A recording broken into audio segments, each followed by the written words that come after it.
الله أكبر الله أكبر। আহ, কত সুন্দর এই আজান। মনটা একবারে ভালো হইয়া গেল। কিন্তু হুজুররা তো কয় সময় হইলে নামাজ পড়তে হইব। আমার তো সারা দিন অটো রিক্সা চালাইতে হয়, তাই পড়তে পারি না।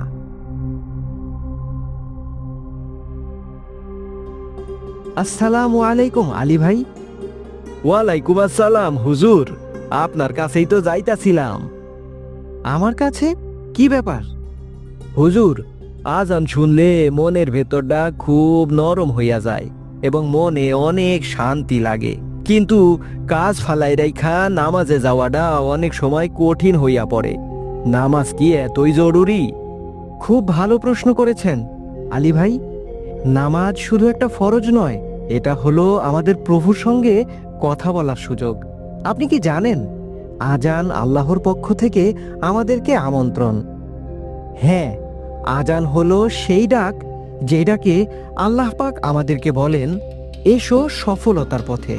আপনি যেভাবে যাত্রী ডাকেন, ঠিক সেভাবেই আল্লাহ পাক তার বান্দাকে ডাকেন। বাহ, আগে তো এইভাবে কখনো ভাবি নাই হুজুর, এবং কেউ তো আমারে এইভাবে কইরা কয়ও নাই। রিক্সা চালানো আপনার জীবিকা, কিন্তু নামাজ হলো জীবনের মূল উদ্দেশ্যের অংশ। সময় ম্যানেজ করলেই হয়। 4 রাকাতে কত সময় লাগে বলুন তো? বড় জোর 5-7 মিনিট লাগবো। ঠিক তাই, 5 মিনিট আল্লাহর জন্য দিলে বরকত 5 গুণ বাড়ে, রিজিকও বাড়ে এবং শান্তিও লাগে। হুজুর, এইবার থেইকা ইনশাল্লাহ আজান শুনতেই নামাজে যামু এবং নামাজ আদায় করমু। আলহামদুলিল্লাহ, আল্লাহ পাক আপনাকে কবুল করুন। আজান দিলে নামাজ আদায় করতে হবে। আল্লাহর ডাকে সাড়া দেওয়ার নামই নামাজ। সফলতা শুরু হয় সেজদা থেকে, এবং প্রতিটা সেজদা মনের ক্লান্তি দূর করে দেবে। আব্দুল্লাহ, একটু পানির বোতল এনে দেবে দাদু ভাই? এখনই দিতে পারবো না দাদু, আপনি নিজেই নিয়ে নিন না। আব্দুল্লাহ, তুমি জানো না, বড়দের সম্মান না করলে আল্লাহ তাআলা রাগান্বিত হয়? শুধু ছোটদের নয়, বড়দের ভালোবাসাটাও ঈমানের অংশ। আমি বুঝিনি আম্মু, আমি তো ব্যস্ত ছিলাম।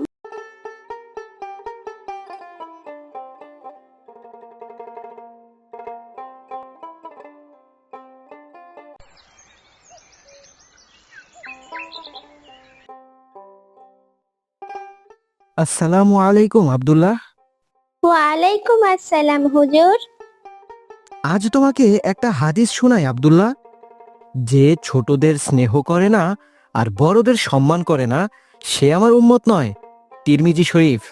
হুজুর, আমি আজ আমার দাদুর সাথে খারাপ ব্যবহার করেছি। ভুল সবাই করে, কিন্তু ভুল স্বীকার করে সংশোধন হওয়াই ইমানদারের পরিচয়। চলো, তুমি আজই দাদুর কাছে গিয়ে ক্ষমা চাও।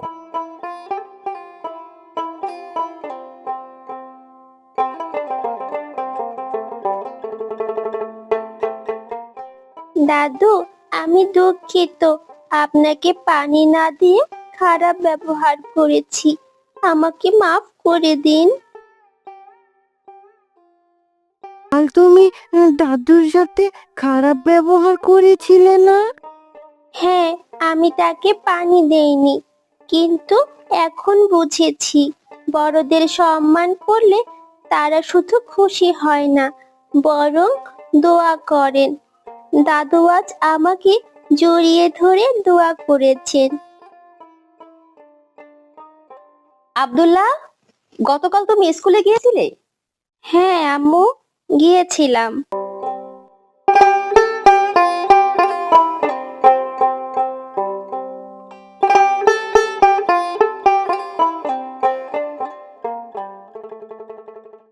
আসসালামু আলাইকুম বাচ্চারা।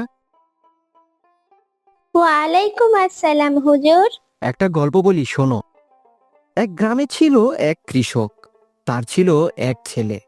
কৃষকের ছেলে বাঘ আসছে বলে বারবার মিথ্যে বলতো। গ্রামের মানুষ দৌড়ে আসতো। একদিন সত্যিই বাঘ এলো, কিন্তু কেউ আর আসেনি। ছেলেটিকে বাঘ আক্রমণ করে, কারণ কেউ আর বিশ্বাস করেনি তার কথা। মিথ্যা মানুষকে একসময় একা করে ফেলে, কেউ তার কথা বিশ্বাস করে না।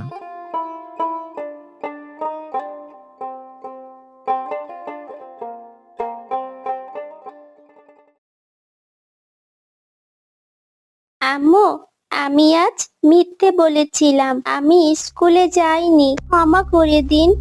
সত্য স্বীকার করাটাই সাহসের কাজ আব্দুল্লাহ। আমি খুব খুশি হয়েছি। মিথ্যা বলে মানুষ সাময়িকভাবে বাঁচে, কিন্তু বড় ক্ষতি হয়।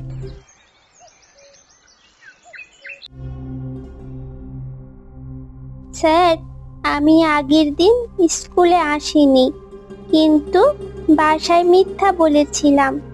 এখন থেকে আর বলবো না। তুমি সত্য বলেছ, এটাই সবচেয়ে বড় শিক্ষা। একদিন তুমি অনেক বড় মানুষ হবে ইনশাআল্লাহ। সত্য বলো, আল্লাহ খুশি হবেন। মিথ্যা বললে মানুষ বিশ্বাস হারিয়ে ফেলে এবং আল্লাহর অসন্তুষ্টি ডেকে আনে।